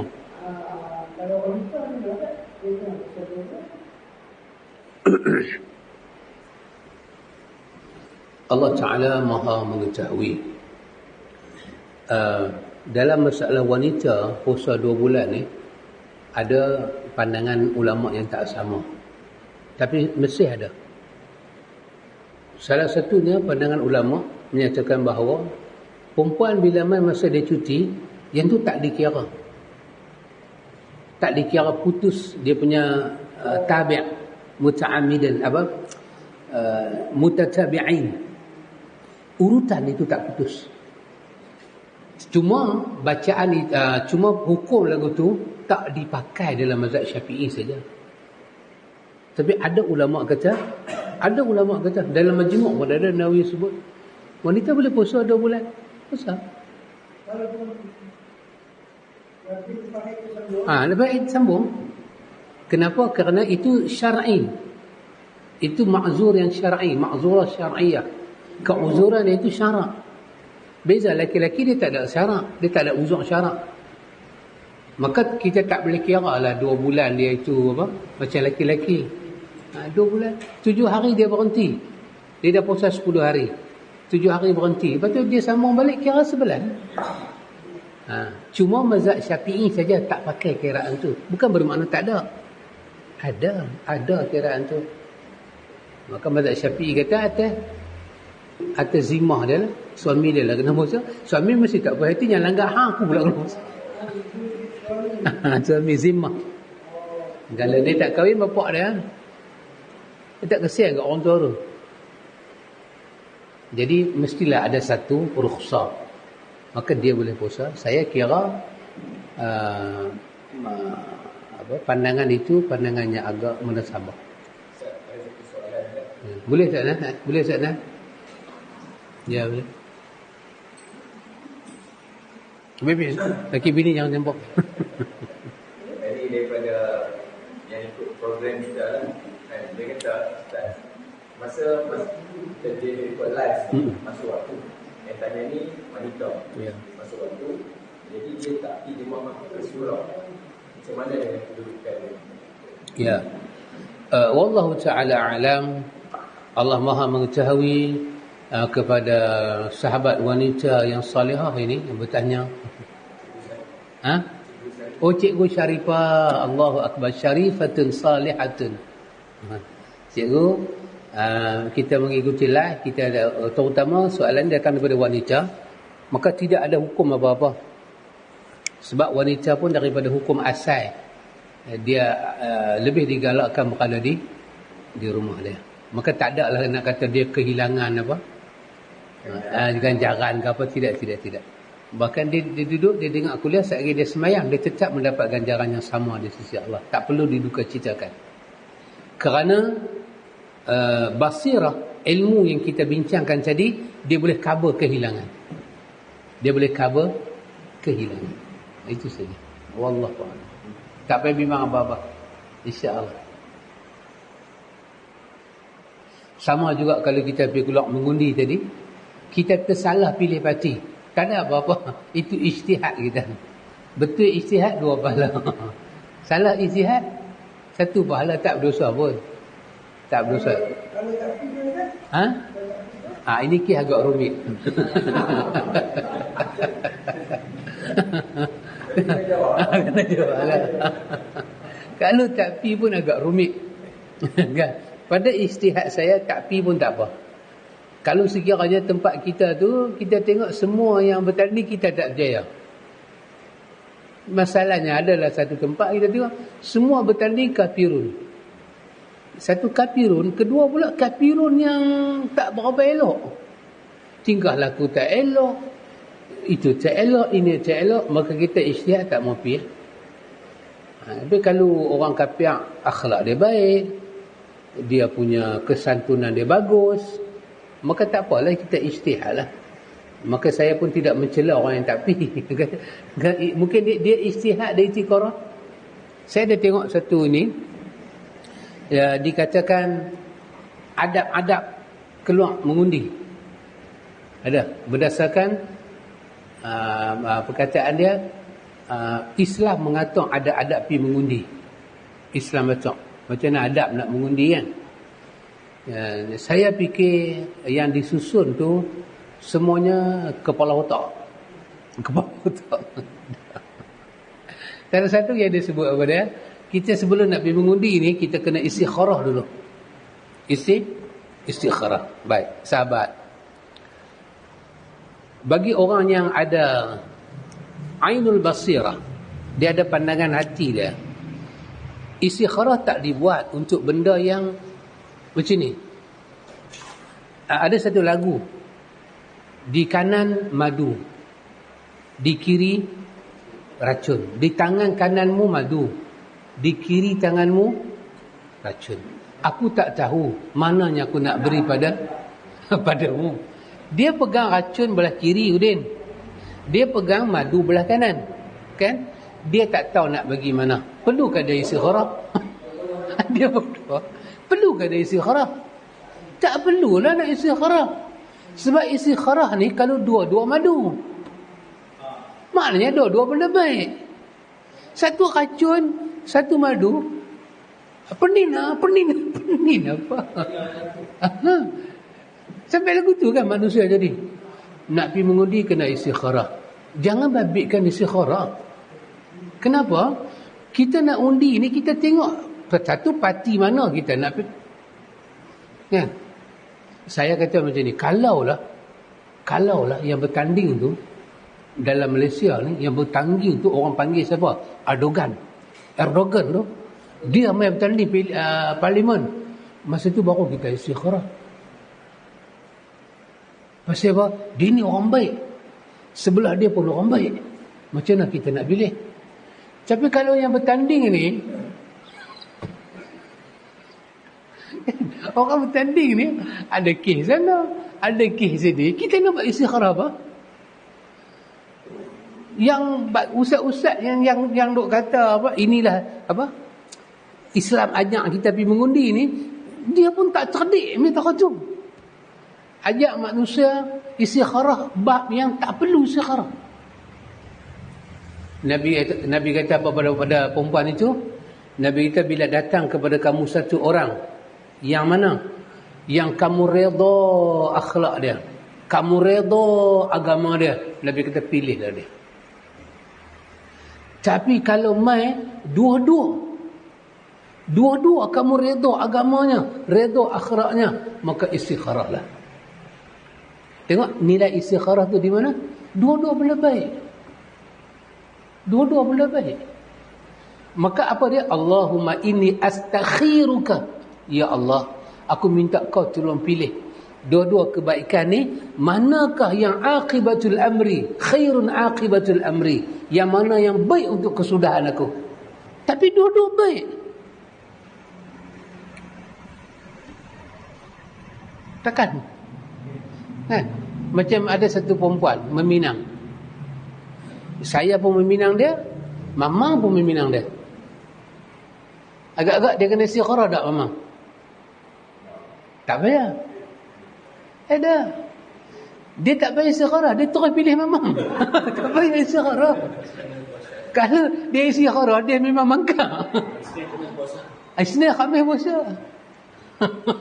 Isnin Khamis puasa. Minum Yaswam.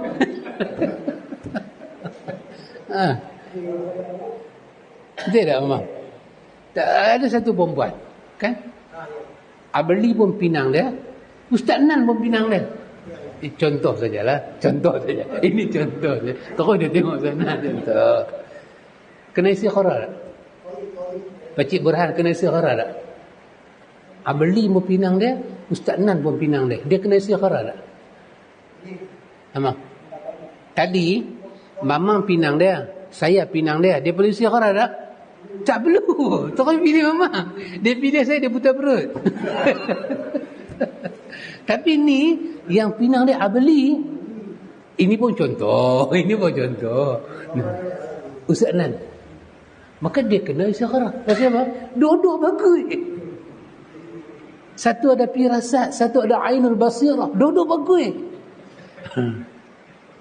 Ada pun lagi satu, sahabat Ramli pun pinang, keponakan pun pinang. Agak-agak kena istikharah tak Udin? Kena. Dua-dua hero. Kalau saya pinang, lepas tu Abeli pun pinang, kena istikharah Abeli? Tak payah. Pilih Abeli tu lah. Ya, sahabat. Itulah kedudukan istikharah. Ada tak tambah tadi? Kalau wanita tu boleh istikharah. Tapi dia wanita dengan mama. Tak payah. Tak payah. Nanti bawah kalau tengok Dah, atas sebab tahu dah siapa baik, siapa jahat.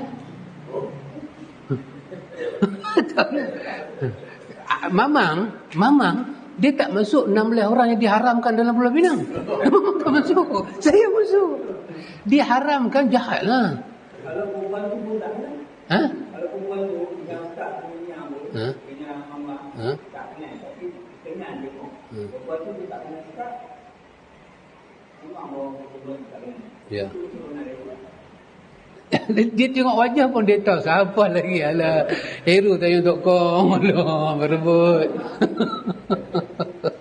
Isnin Khamis puasa. Minum ayat suam saja. Akbar. Buka puasa dalam kereta. 150,000 dalam tangan. Nak buat operasi ni. Saya punya maksud apa dia? Yang kita istikharah ni dalam bab dua-dua benda baik. Adapun pilihan raya ni, kita ada parti, ada calon. Takkan hang tak tahu yang mana baik, yang mana tak baik. Kenapa kita nak jadi keliru? Dia based on fakta. Dia bukan satu benda yang kita tak tahu. Benda kita tahu. Ada parti dah memerintah. Ada parti belum memerintah. Selama dia memerintah, apa dia buat? 22 bulan dia buat apa? Lepas tu diambil alih, dipanggil apa? Langkah Sheraton. Dia pula perintah berapa bulan? Lama juga, 22 bulan pun belah-belah bulan jugalah. Apa pula dia buat? Compare fakta. Tak payah kita sampai tak tahu lah pening lah. Tak tahu lah apa yang nak dipeningkan. Tu saya bagi contoh. Saya dengan Mamang masuk Minang, takkanlah nak pening. Kita pergi tanya Tok Kong, tanya Mamang, satu tanya Tok Kong buat tangan ni. Mamang kah? Allah, macam hujan turun, cendawan naik. Turun ayak, tumbuh. Turun ayak, tumbuh. Oh, begini. Pergi sebut nama saya pula. Kan? Pergi kat pejabat agama sebut nama saya. Nombor 14.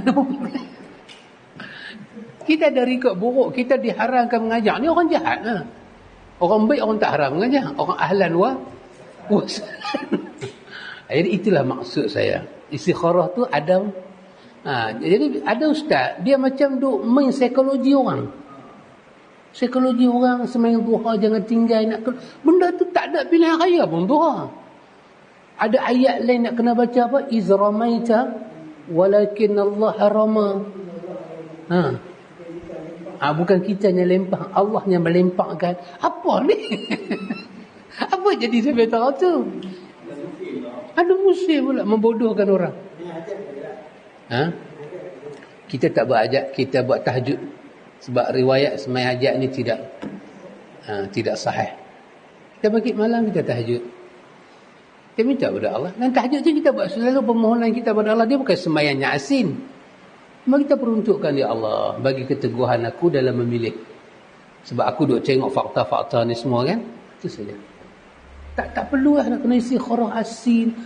Macam. Allahu akbar. Kan memang? Boleh lah. Ada satu soalan ni. Boleh. Fatimah Maksum. Fatimah Mushroom. Sayang. Mushroom. Maksum kan mushroom. Maksum. MAS Mushroom. Fatimah Mushroom. Assalamualaikum Ustaz. Assalamualaikum warahmatullahi. Macam mana nak kita betul-betul melupakan kesalahan orang dengan kita, walaupun kita sudah memaafkan, tapi untuk berbaik seperti sebelum tak mampu. Dan adakah betul jika kita mengambil jalan untuk menjauhkan diri daripada orang tersebut? Ya. Allahu akbar. Allah Ta'ala yang maha mengetahui.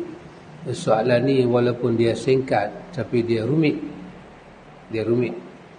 Allah Ta'ala sebut dalam ayat yang selalu Ustaz nak baca tu, idfa' billati hiya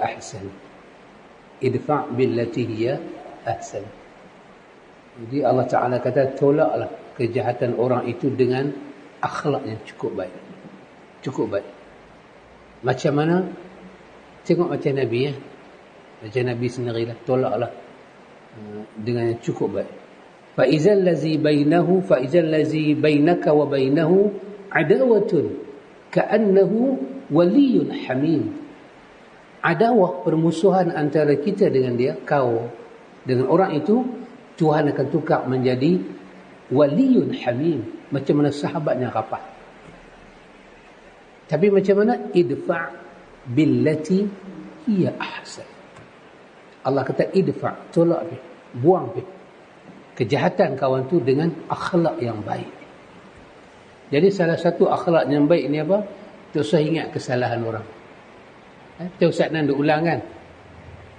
Ayat tak menyebut tentang minta maaf kan? Ayat Quran selalu sebut tentang maafkan.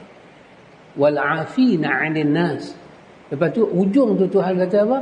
Wallahu yuhibbul muhsinin. Allah terberi kemaafan. Kerana Allah sangat mencintai orang-orang yang melakukan kebaikan. Jadi kita ingatlah cinta Allah dari mana? Ada pada pemaaf.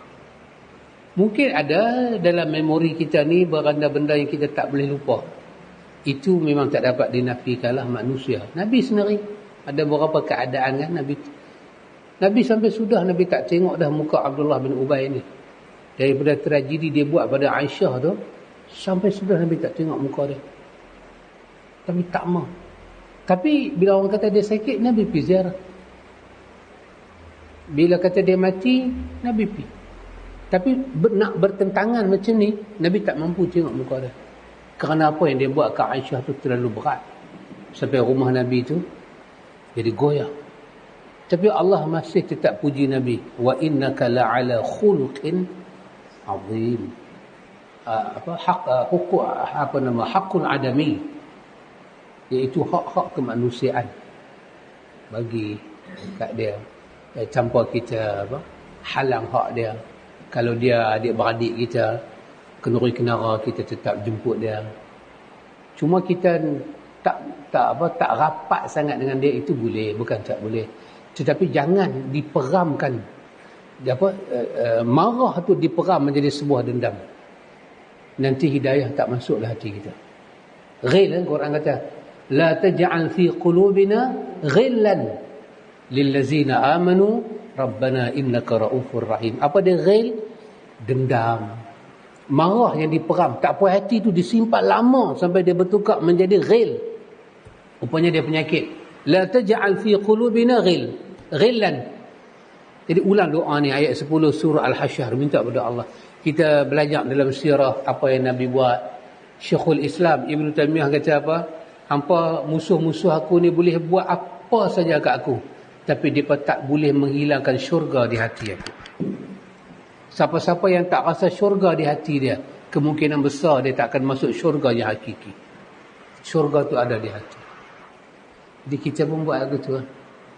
Dan kita tak boleh nak buat, tak boleh nak lupa. Minta tolong pada Allah. Allahumma a'inni ala zikrika wa syukrika wa husni ibadati. Dia minta ampun pada Allah. Allahumma inni zalamtu nafsi zulman kathira la yaghfiru dhunuba illa anta. Ini satu kezaliman. Tolonglah ya Allah, aku zalim diri aku ya Allah, ampunkanlah aku. Doa tadi kan, Allahumma innaka afuun tuhibbul afwa fa'fu anni. Minta Allah bagi pada kita iffah. Apa dia iffah? Iffatun. Allah bagi kita mampu lindung diri kita. Kita mampu lindung diri kita daripada sifat-sifat yang tak elok. Iffah. Itu Allahumma inni as'alukal huda wat tuqa wal afaf wal ghina. Afaf itu bermakna iffah. Perlindungan diri daripada terjebak dengan dosa batin. Kerana dosa batin lagi besar daripada dosa yang zahir. Tapi mata nampak dosa zahir lagi besar. Dosa zahir boleh tobat, dosa batin ni payah nak tobat. Dendam, kesumat, ingat balik lama-lama kan. Lepas tu bila marah dia keluar, ingat tak dulu hang buat apa kat aku? Ini semua kita duk belajar lah ni pelan-pelan. Dari apa yang kita duk belajar ni, satu daripada mujahadah. Kita bertanya, kita mencari petua. Eloklah kita dengar cerita Siyar Alam An-Nubala, kisah orang-orang saleh, macam mana kehidupan mereka, pengalaman mereka para sahabat Nabi. Ini nusabbitu bihi fuadak, dalam surah Hud, dia mententeramkan hati, menjinakkan hati, melunakkan hati. Allah Akbar. InsyaAllah kepada Rahimah tadi, Rahimah apa? Mashroom.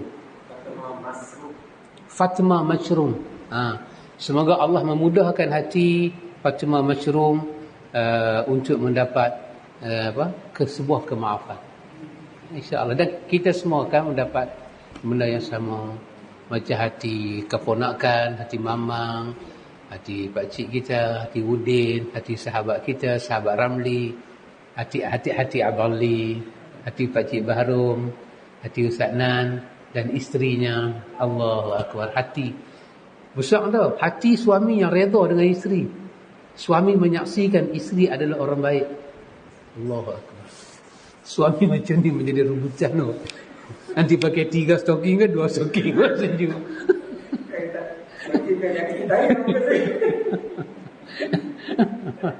Wallahu ta'ala a'lam. Ya.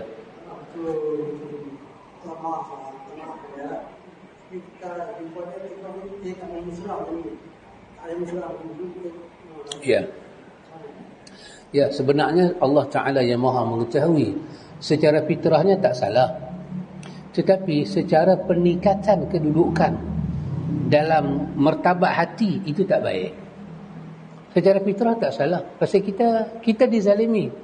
Bekas tu ada. Dia masuk dalam hati. Tapi kita tak putih rahim dengan dia. Assalamualaikum. Tapi takat tu je lah. Kita kelain dia, kelain boleh. Tapi kita kena tahu, kalau kita sampai mati demikian, martabat hati kita dengan Tuhan tak naik. Yang tu sajalah. Jadi bukanlah kita salah tak, kita tak salah. Kita kena kan, siapa jadi mangsa dia tahu. Berat nak memaafkan ni, berat. Macam berlaku antara Aisyah dengan Ali. Aisyah sampai tak sebut nama Ali. Berat, dia kena tu teruk.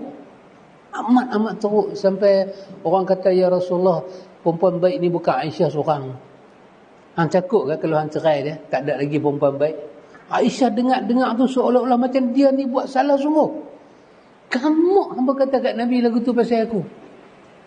Maka bila orang tanya dekat Aisyah masa Nabi sakit, siapa papah Nabi pergi semayang? Dia kata Nabi dipapah oleh Al-Fadal dengan seorang lagi. Aisyah tak sebut nama Ali. Wahai Ali yang bapa. Dia rasa kata, adakah Aisyah tu rendah di sisi Allah? Dah. Dia wanita yang tinggi, wanita ahli syurga.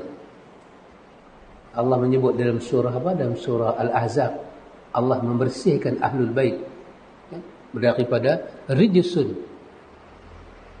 daripada segala kekotoran hati mereka. Rijsun, Allah bersihkan mereka ahlul bait. Tapi namun lama kelamaan apabila berlaku perang, kan? Bila Aisyah rebah daripada kenderaan dia, Ali lari pergi pada Aisyah. Dia kata, ya Ummah, wahai ibuku, apa keadaan kamu? Aisyah kata, semoga Allah merahmati kamu wahai anakku. Wahai masa itu mereka berada pada tentera yang ini kita kena baca dalam Ibnu Katsir dalam Nihayah, Bidayah wa Nihayah, macam mana peperangan itu berlaku. Dan skrip tu Ibnu Katsir ambil letak, boleh gugur ayat mata kita. Tengok macam mana perkataan Ali bin Abi Talib ketika dia rasa dia bersalah pada Aisyah. Dan Aisyah dengan sifat ibu dia, dia kata, Allah merahmati engkau wahai anakku. Rebah, Talhah rebah. Dua tentera yang berbeza. Lari Sayyidina Ali, papa dia. Mana ada orang perang lagu tu. Talhah kata, Sayyidina Ali baca ayat daripada surah apa? Daripada Al-Hadid. Tengok Talbah berdarah lagu tu. Dia apa? Dia kata, semoga bila kita masuk syurga, wa naza'na fi sudurihim min ghil. Allah cabut daripada hati kita ni ghil, dendam, kesumat, dan kita masuk dalam syurga dalam keadaan bersaudara. Dahsyat. Mereka ingat setiap apa masalah yang mereka lalui itu, tapi hati mereka besar. Itulah contoh-contoh yang kita ambil. Jangan duk ambil contoh wali ni sangat. Tak makan buah pelam, Syak ni kulit menangka, kulit cempedak. Anda ambil daripada sahabat. Hati mereka hati. InsyaAllah semoga kita dapat berbuat. Subhanakallahumma wa bihamdika asyhadu an la